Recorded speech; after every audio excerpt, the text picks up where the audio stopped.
Hello friends, मैं doctor Ketan Shah Ahmedabad Gujarat से। आज मैं कोई होम्योपैथी पे बात नहीं करने वाला हूँ, लेकिन एक अलग टॉपिक पे जो बोल सकते हैं कि जनरल इंफॉर्मेशन के लिए मैं ये वीडियो बना रहा हूँ।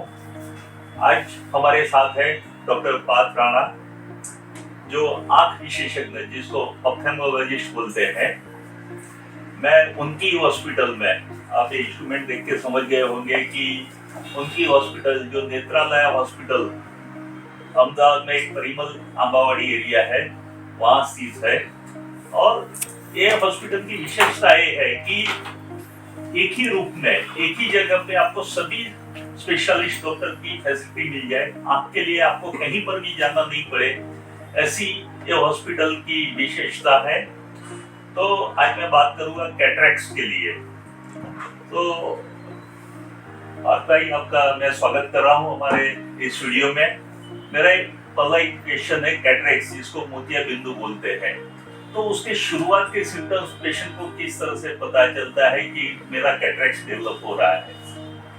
सबसे पहले जो मोतियाबिंद हम कहें, मोतियाबिंद एक्चुअली क्या होता है कि आँख के अंदर एक लेंस होता है जो हम पैदा होते हैं तब से आता है, जिसे हम क्रिस्टलाइन लेंस कहते हैं। अब ये क्रिस्टलाइन लेंस 40 साल की एज में धुंधला होना शुरू हो जाता है। वो जो धुंधला होना शुरू होता है उसे हम कैटरेक्ट कहते हैं। तो वो जो धुंधला होना शुरू करता है, तो उस वजह से क्या होता है कि शुरुआत में चश्मे के नंबर बदलने शुरू हो जाते हैं। सबसे पहले तो हमें नजदीक के नंबर आने लग जाते हैं, जिससे प्रेस बायोपिया या तो बेताला के चश्मे बोलते हैं, जो 42 ईयर्स के बाद जो शुरू होता है, वो कैटरेक्ट बनना शुरू हुआ है, वो उसकी वजह से होता है। उसके बाद जैसे जैसे ये मोतियाबिंद बढ़ता जाता है, वैसे वैसे चश्मे के नंबर बदलते जाते हैं और विजन में डिफिकल्टीज बढ़ती जाती है। जैसे कि शुरुआत के अंदर अगर हम कहें तो जो सुई जो होती है, वो धागा जो उसमें पिरोना है, तो उसमें दिक्कत होना शुरू होती है।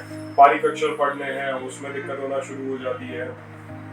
जो लोग ड्राइविंग करते हैं और खास करके रात के टाइम पे जो चलाते हैं व्हीकल, तो रात के टाइम पे जो लाइट आ रही होती है सामने से, तो उसकी वजह से आंखें बहुत चौंधिया जाती है, एकदम से देखने में परेशानी आ जाती है। कभी कभी व्हीकल एकदम से साइड में ले जाना पड़ता है। और जो स्ट्रीट लाइट हम देखते हैं या तो फिर जो सिग्नल की लाइट्स हम देखते हैं रात के टाइम पे, तो वो लाइट जो है वो फैल जाती है, वो एकदम से सीधी लाइट नहीं दिखती है। वो जैसे तारे टिमटिमाते हैं वैसे पूरी लाइट जो है वो फैली हुई सी हमें लगती है। तो इस तरीके के अलग अलग सिम्टम अलग अलग लोगों को आते हैं। वो हर किसी का जिस तरीके का काम है उस तरीके की प्रॉब्लम्स उनको वो फेस करना शुरू करते हैं। और मोस्टली लोग जो है, इसमें सबसे ज्यादा परेशानी की बात ये होती है कि वो इसके साथ जीने का ट्राई करते हैं, ना ही उससे मतलब छुटकारा पाने का कोई ट्राई करता है। पर लोग ट्राई करते हैं कि हम इसके साथ कैसे जीना सीख लें, तो लोग हमेशा ही यही ट्राई करते तो हैं। उसकी ट्रीटमेंट अवॉइड करते हैं कि यस, या तो नंबर बदल के, चश्मा के नंबर बदल के, वो लोग यही चाहते हैं कि हमारा काम चल जाता है, तो अवॉइड करते हैं सर्जरी। यस। लेकिन इसका रीजन सिर्फ एज है? एज के हिसाब से ही कैटरेक्ट्स आता है कि और भी कोई रीजन होते हैं जिसकी वजह से कैटरेक्ट्स आता है? इसके बहुत सारे कारण होते हैं। एज जो है वो सबसे कॉमन कारण है, बट अगर इसके कारण में अगर हम देखें तो अगर किसी को करंट लग जाता है तो उसकी वजह से भी होता है। आजकल जो है ये स्किन की जो क्रीम वगैरह आती है उसमें स्टेरॉइड जो है वो डे एंड नाइट यूज होते हैं, तो स्टेरॉइड्स की वजह से भी मतलब भी ये होता है। जो एस्थमा के पंप आते हैं उसमें भी स्टेरॉइड होते हैं, तो उसकी वजह से भी मतलब कैटरेक्ट हो सकता है। डायबिटीज जो है वो खुद से भी कैटरेक्ट जो है वो बढ़ाता है। आँख में चोट लगती है जिसे ट्रॉमा कहते हैं, तो ट्रॉमा के बाद भी मतलब जो है आँख के अंदर कैटरेक्ट आने के चांस होते हैं। बहुत सारे कारण होते हैं कैटरेक्ट आने के, और नॉर्मली जो एज के साथ होता है वो हम सेनाइल कैटरेक्ट कहते हैं, वो एज के साथ ही आता है। ये बहुत अलग जानकारी आज मिली कि हम तो यही समझते थे कि एज के साथ या तो चोट लगने से ही होता है, लेकिन जो स्टीरॉइड वगैरह या जो हम कॉस्मेटिक वगैरह या तो स्किन ऑइंटमेंट यूज करते हैं उससे भी, या तो इनहेलर से कैटरेक्ट्स होता है, वो एक ध्यान देने वाली बात है, वरना उससे कैटरेक्ट डेवलप हो सकती है। इवन कुछ बच्चों को जन्म से भी होता है जिसे हम कंजेनाइटल कैटरेक्ट कहते हैं। वो पैदा होते हैं उसके साथ ही उनको मोतियाबिंद आ जाता है, और उनको काफी छोटी एज में, जैसे कि 2-5 महीने की एज में ही उनके जो है मोतियाबिंद की सर्जरी भी कभी कभी करनी पड़ती है। तो मैंने बात सुनी है हमारे पेशेंट में भी कि अभी तो मोतियाबिंद जो है वो कच्चा है, पका नहीं है, तो पकने की राह देखते हैं। तो ऐसा कुछ होता है क्या? बिल्कुल। ये जो सिस्टम आपने बताया कि मोतियाबिंद कच्चा है या पक्का है, ये सिस्टम आज से 25-30 साल पहले यूज होता था। पहले के ज़माने में क्या होता था कि बहुत सारे डॉक्टर्स नहीं थे, ना इतनी अच्छी टेक्नोलॉजी थी कि हम बहुत अच्छे से ऑपरेट कर पाते, तो इसलिए पेशेंट के टोटल ब्लाइंड होने का मतलब टोटल दिखना बंद हो जाए उसकी वेट करते थे। तो उसका मतलब क्या है कि पेशेंट को वहां से 1 फीट तक का डिस्टेंस का जो है तब नहीं दिख रहा है, तब जाके जो है वो पेशेंट का मोतियाबिंद का ऑपरेशन कराया जाता था। तो पेशेंट ऑलरेडी जो है उसका विजन बिल्कुल बंद हो गया है, तब वो आपके पास पहुंचा है। अब सर्जरी जो है उस टाइम पे बहुत बड़े चीरे वाली की जाती थी, जिसमें कॉम्प्लिकेशन रेट भी हाई होते थे। तो अगर किसी को कॉम्प्लिकेशन हुआ या कोई परेशानी हुई और उसको अगर विजन नहीं भी आया तो उसको पहले से भी कुछ नहीं दिख रहा, तो इसीलिए पहले मोतियाबिंद पक जाने का वेट करते हैं। अब आज की डेट की अगर मैं मोतियाबिंद की सर्जरी की बात करूं तो एकदम बारीक से छोटे से चीरे से वो सर्जरी होती है, जिसके अंदर मोतियाबिंद को आंख के अंदर ही पिघाल के फिर निकाल दिया जाता है, जिसे फेको इमल्सिफिकेशन कहते हैं। और उसके बाद में एक नया लेंस जो है उसको फोल्ड करके आंख के अंदर रख दिया जाता है। एकदम छोटी सी सर्जरी है, जिसमें मतलब मुश्किल से 1 बूंद भी ब्लड लॉस इसमें नहीं होता है, और साथ में 15 मिनट या 10 मिनट की सर्जरी है, जिसमें आपको सर्जरी के पहले आप खुद चल के जाते हैं। सर्जरी के बाद कोई पट्टी वगैरह नहीं लगनी है, कोई इंजेक्शन नहीं लगना है, कुछ नहीं लगना, आपको सीधा खड़ा किया जाता है, आप खुद से चल के बाहर चले जाते हैं और घर चले जाते हैं। ना ही कोई एडमिशन है, ना ही कोई इंजेक्शन है, ना ही कोई पट्टी लगती है। इतनी बारीक जो ये सर्जरी हो रही है, तो इसके लिए हम अब वेट नहीं करते कि पेशेंट का बहुत ज़्यादा विजन कम हो जाए तभी हम करेंगे। अब विजन पेशेंट का जो है थोड़ा बहुत भी कम होता है तो भी हम जो है वो सर्जरी कर सकते हैं, क्योंकि इसको झेलना क्यों। पहले के ज़माने में प्रॉब्लम्स बहुत ज़्यादा होती थी और विजन लॉस के चांसेस बहुत ज़्यादा थे, इस वजह से पेशेंट को बहुत ज़्यादा झेलना पड़ता था और उसके बाद सर्जरी कराई जाती। अब आजकल इतनी छोटी सी सर्जरी हो रही है तो हम हमेशा ही पेशेंट को कहते हैं आप क्यों झेलना चाह रहे हैं। मोतियाबिंद कच्चा ही होता है तब भी सर्जरी करी जाती है। आजकल मोस्टली 99.9% केसेस में कच्चे मोतियाबिंद में ही सर्जरी होती है। कोई भी डॉक्टर आज ये कहता है कि मोतियाबिंद आपका पक गया है तो उसका मतलब ये होता है कि आपके काम के हिसाब से मोतियाबिंद ऑपरेशन कराने के लिए रेडी है। इसका मतलब ये नहीं कि मोतियाबिंद एक्चुअली पक गया है। मैंने जो ये सारी चीज समझाई वो मोस्टली हैवी ओपीडी के अंदर मोस्ट ऑफ द डॉक्टर्स वो समझाना नहीं चाहते होते हैं, वो डिस्कस इतना ज्यादा नहीं करना चाह रहे होते हैं, इसीलिए वो जो सालों से चलता हुआ पैटर्न है कि मतलब हाँ भाई आपका मोतियाबिंद पक गया है आप करा लो, वो यही चीज आपको कह देता है। बट एक्चुअली जो है मोतियाबिंद पकने का वेट करने की अब की टेक्नोलॉजी में जरूरत नहीं होती है, क्योंकि टेक्नोलॉजी काफी एडवांस हो चुकी है और ऑपरेशन भी आपने बोला छोटा सा ऑपरेशन है, माइनर प्रोसीजर के हिसाब से लेते हैं लोग, तो इतना वेट नहीं करना चाहिए कि जब तक फ्रैक्चर हो जाए या तो सही समय है उसके पहले भी आप सर्जरी करवा सकते हैं। बिल्कुल। अब बात आई लेंस की। मैं एक बात बता दूं कि डॉक्टर पार्थ राणा सर ने ही खुद की पेटेंट डेवलप की है लेंस के लिए, और ये लेंस काफी जगह पे बहुत सारी हॉस्पिटल में भी यूज होता है। तो लेंस के लिए आप क्या बताओगे कि वो डॉक्टर्स को पे ही छोड़ देना चाहिए या लेंस में भी कुछ अलग अलग वैरायटीज होती है, या लेंस सिलेक्शन कैसे किया जाता है?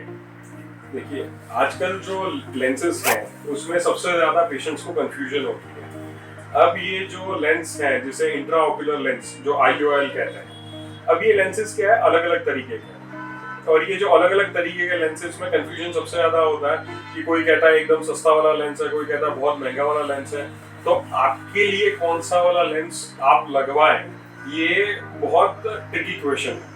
ये एक्चुअली पर्सन टू पर्सन जो है हर किसी को अलग अलग तरीके की जरूरत है, और जिसको जिस तरीके की जरूरत है उसी तरीके का लेंस डाल सकते हैं। इसमें अगर मैं बेसिक समझाऊं कि किस किस तरीके के लेंसेस आते हैं, तो सबसे पहले मोनोफोकल लेंसेस आते हैं। मोनोफोकल का मतलब है कि जिसमें कोई भी एक नंबर चला जाता है, कि आपका दूर का नंबर या तो नजदीक का नंबर, कोई भी एक नंबर निकल जाता है। मोस्टली डॉक्टर्स जो है वो दूर का नंबर जो है वो निकालना पसंद करते हैं, तो दूर का एक नंबर इसमें निकल गया। सेकंड आते हैं उसके बाद बाइफोकल लेंसेज जो मल्टीफोकल की कैटेगरी में आता है। तो अब इसके अंदर क्या होता है कि दूर का और नजदीक का जो पढ़ने के लिए ये दोनों ही नंबर उसमें निकाले जाते हैं। उसके बाद आता है एक्सटेंडेड डेप्थ। एक्सटेंडेड डेप्थ में क्या होता है कि जिसमें दूर का नंबर तो जाता ही है, पर इंटरमीडिएट का बीच का एक नंबर चला जाता है, आपको नजदीक के लिए उसमें फिर भी कुछ चश्मे के कम पावर पहनने की जरूरत पड़ती है। और सबसे एडवांस लेंसेज आते हैं जिसे कहते हैं ट्राइफोकल लेंसेज। अब ये ट्राइफोकल लेंसेज में क्या होता है कि दूर का नंबर भी निकल जाता है, नजदीक का नंबर भी निकल जाता है। और आजकल जो मोस्टली लोगों को कंप्यूटर यूज करने की आदत होती है, जो हम 1 हैंड डिस्टेंस पे रखते हैं, 1 मीटर के डिस्टेंस पे होता है। तो अब ये 1 मीटर का जो डिस्टेंस है जिसे हम इंटरमीडिएट डिस्टेंस बोलते हैं, तो ये इंटरमीडिएट का पावर भी उसके अंदर निकल जाता है। तो इसमें सारी तरीके के पावर निकल जाते हैं, तो इसमें मोस्टली कोई चश्मे पहनने की जरूरत नहीं पड़ती है। पर अब आपका यूज कैसा है? अब जो बंदा कंप्यूटर यूज ही नहीं कर रहा है, जिसके कोई जरूरत ही नहीं है, तो वो बंदा ट्राइफोकल कराएगा तो भी उसको ऐसा फायदा नहीं होने वाला है। इसी तरीके से हर किसी के अलग अलग काम है।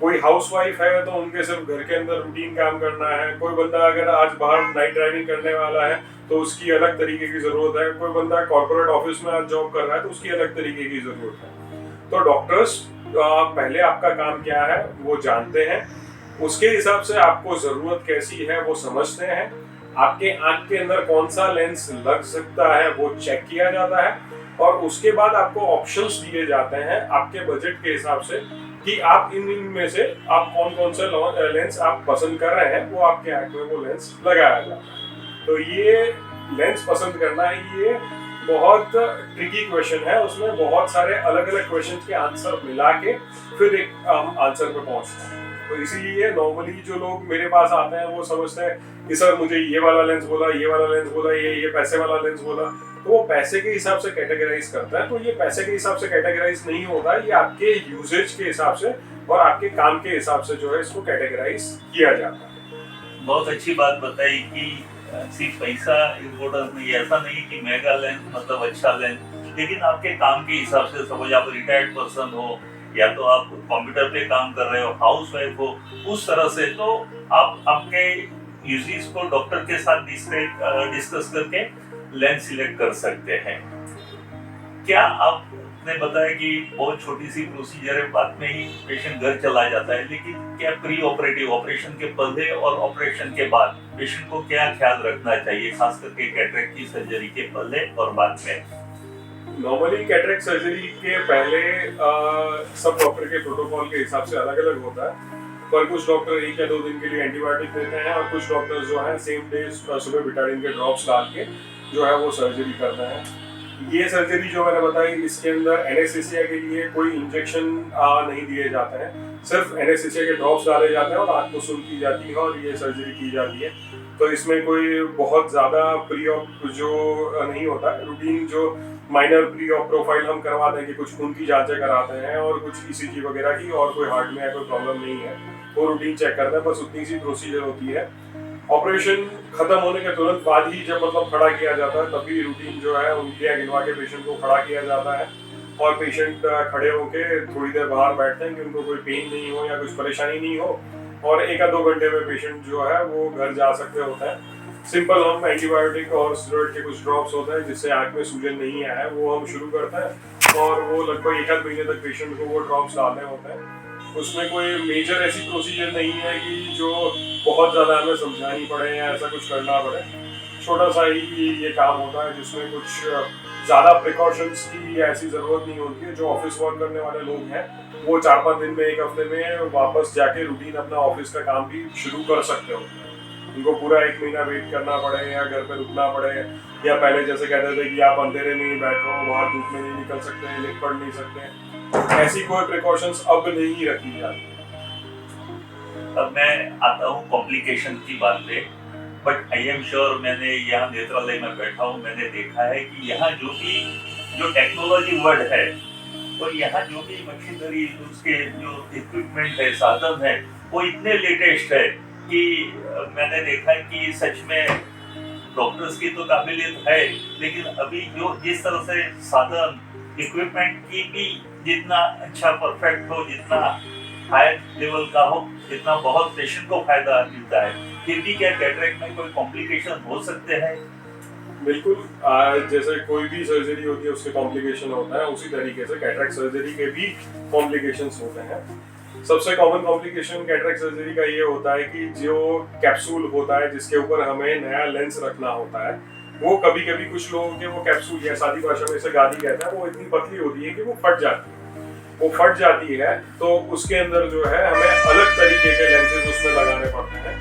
वो अलग तरीके के लेंसेज जो लगाने पड़ते हैं वो मेरे खुद के डिजाइन किए हुए, मेरे पेटेंट किए हुए लेंसेज हैं जो भी ऑल ओवर इंडिया में डॉक्टर्स यूज कर रहे हैं। हम कभी भी ऐसा कोई कॉम्प्लिकेशन होता है तो हम वो अलग तरीके के लेंसेज हैं जिनको बांध के लगाना है वो हम लगा सकते हैं। पेशेंट का विजन जाने के चांसेस इसमें बहुत मिनिमम होता है, रेयरेस्ट ऑफ रेयर। कोई बहुत ज्यादा कोई प्रॉब्लम है किसी को तो ही किसी का विजन जाता है, अदरवाइज लाखों में से किसी एक आध बंदे का नसीब खराब है तो ऐसा कुछ हो सकता है। अदरवाइज कैटरेक्ट सर्जरी बहुत सेफ सर्जरी है, हजारों लोगों के ऑपरेशन होते हैं, हजारों में से किसी एक आध बंदे के कॉम्प्लिकेशन होता है। वो कॉम्प्लिकेशन भी हम नॉर्मल दूसरी सर्जरी करके, जिसे विट्रेक्टमी कहते हैं, वो सर्जरी करके वापस हम विजन ला सकते हैं। टोटल विजन जाने के चांसेस कैटरेक्ट सर्जरी के बाद आज की डेट में नहीं के बराबर है। तो कॉम्प्लिकेशन नहीं के बराबर है ऐसा हम बोल सकते हैं। बिल्कुल। लास्ट क्वेश्चन की कैटरेक्ट के बारे में कि लास्ट क्वेश्चन मैं पूछना चाहूँगा कि लोग बोलते हैं कि कुछ आई ड्रॉप्स वगैरह यूज करने से या कुछ फूड में कोई चेंज करके उसको हम प्रिवेंट कर सकते हैं, तो क्या सच में कैटरेक्ट प्रिवेंट हो सकता है कि नहीं? हो तो एज के हिसाब से जैसे बाल सफेद होते हैं वैसे कैटरेक्ट भी होता है और सर्जरी करना पड़ेगा। तो क्या आप क्या बताना चाहोगे प्रिवेंशन के, मतलब डिले करने के लिए या प्रिवेंट करने के लिए? देखिए बहुत अच्छा क्वेश्चन आपने पूछा है। मेरे बहुत सारे जो पेशेंट्स हैं या बहुत सारे लोग जो मुझे इवन सोशल मीडिया पे भी ये क्वेश्चन पूछते हैं कि किस तरीके से हम कैटरेक्ट को रोक पाते हैं। तो मैं हमेशा ही एक ही लाइन कहता हूँ, अगर आपके पास कोई ऐसा रास्ता है कि आप समय को रोक पाओ, अगर आपके पास ऐसा कोई रास्ता है कि आप अपनी उम्र को रोक पाओ, तो आप मोतियाबिंद को रोक सकते हैं। अदरवाइज इस दुनिया में कोई दवाई, कोई योगा, कोई एक्सरसाइज ऐसी नहीं है जिससे आप मोतियाबिंद को रोक सकें, क्योंकि मोतियाबिंद जो है वो एज की खुद की प्रोसेस है। वो एज के साथ धीरे धीरे करके बढ़ता जाता है। कोई खाने पीने की चीज से या योगा से या कोई एक्सरसाइज से ये रुकता नहीं है। मोस्ट ऑफ द लोग, मैंने इवन कुछ ऑटो रिक्शा के पीछे भी पढ़ा था कि मतलब आप ये योगा करिए और आपके चश्मे के नंबर उतर जाएंगे, आपका मोतियाबिंद रुक जाएगा। वो जो लोग एक्चुअली करवाते हैं वो खुद भी चश्मे पहनते हैं। सो इट्स नॉट पॉसिबल कि हम किसी भी तरीके से जो है मोतियाबिंद या चश्मे के नंबर कोई एक्सरसाइज करके या फिर ये कुछ घास में चल के या ये सब कुछ जो लोग मतलब टोटके कहते हैं उससे कुछ हम कर सकते हैं, ऐसी कोई भी पॉसिबिलिटी नहीं होती। तो दर्शक मित्रों, बात यही है कि कैटरेक्ट एक बहुत सामान्य बात रही है। तो जब भी डायग्नोस हो जाए तो उसकी सर्जरी बिना अवॉइड किए बिना कर लेनी चाहिए, जो आपकी आंख को, आपकी विजन को और नुकसान करते हुए बचा सकती है। मेरे साथ नेत्रालय हॉस्पिटल के MD doctor, medical director doctor Parth Rana sir है और उन्होंने हमारी इस बात के लिए टाइम दिया। मैं डॉक्टर पार्थ राणा का खूब खूब आभार मानता हूँ।